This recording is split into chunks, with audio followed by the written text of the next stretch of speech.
He has betrayed the West. He's betrayed human values. He's betrayed the NATO Charter, the Atlantic Charter, the Universal Declaration of Human Rights. A lot of what has been done before to try to make sense of how difficult it is to restrain people who want The gaslighting from Hillary Clinton is truly remarkable. That was her at the Munich Security Conference on a panel discussion about Trump and Ukraine, and that was what was asked of her, was how has Trump handled Ukraine? And she went on this very long monologue, and I only gave you the snippet that I felt was most important because the moral framing is absolutely something that needs to be talked about.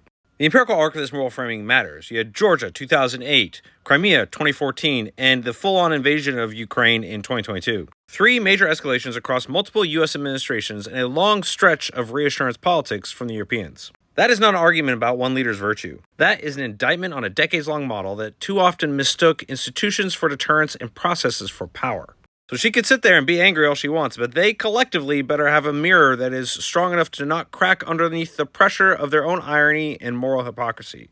It's rhetorically convenient to articulate Trump's position as a betrayal and thus a moral failing, but it becomes ironic when the organizations that she's elevating presided over multiple failures of deterrence. Institutions are tools when they are invoked as moral authority without any enforcement of outcomes. Their argument begins to sound less principled and more sounding like an insulation from accountability. In other words, Trump is what you get when you all collectively fail or suck at your jobs.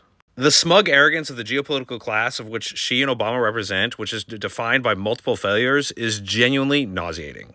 So if she wants to talk about betrayal, we should talk about it in political terms. Betrayal is underinvesting your defense for decades and outsourcing your risk.